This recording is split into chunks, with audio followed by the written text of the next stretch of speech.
Ligue 1+, pourquoi la nouvelle chaîne du foot cartonne déjà? Avec plus de 600 000 abonnés dès son premier week-end, la nouvelle chaîne de la Ligue de football professionnel signe un démarrage spectaculaire, qui redonne espoir après les fiascos Mediapro et DAZN. Le football français commence à respirer. Après des années de chaos télévisuel marquées par l'effondrement de Mediapro et les performances décevantes de DAZN, qui n'a pas honoré son contrat, la nouvelle chaîne Ligue 1+, lancée par la Ligue de football professionnel, LFP, est partie sur de bonnes bases. Cette performance dépasse les espérances.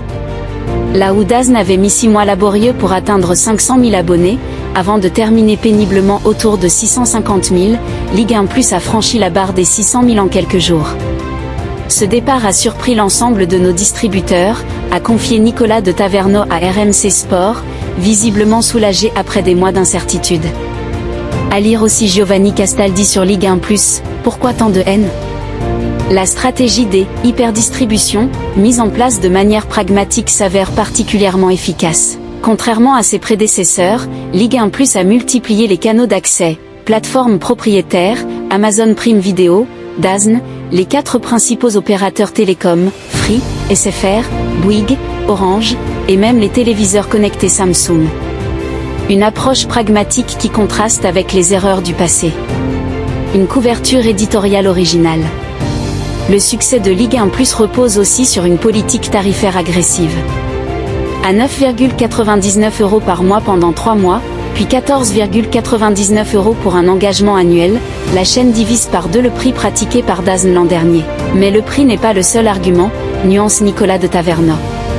L'une des raisons de ce succès est que le public, les fans ont bien compris que c'était leur chaîne. Cette dimension identitaire n'est pas anodine.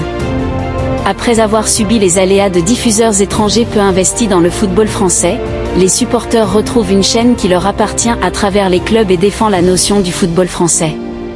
À lire aussi fatigue, ego, attente, la saison de tous les dangers pour le PSG, on l'a vu lors de la couverture éditoriale de la première journée du championnat, animée notamment par Thibaut Leroll, Marina Lorenzo, Xavier Domergue et même l'ancien parisien Guillaume Hoarau, qui a apporté sa touche de bonne humeur. La chaîne a offert une immersion inédite dans les coulisses des matchs Rennes et Nantes PSG avec des images et sons des vestiaires, des échauffements et même une interview des arbitres, qui ont révélé qu'ils décideraient d'une pause fraîcheur en raison de fortes chaleurs.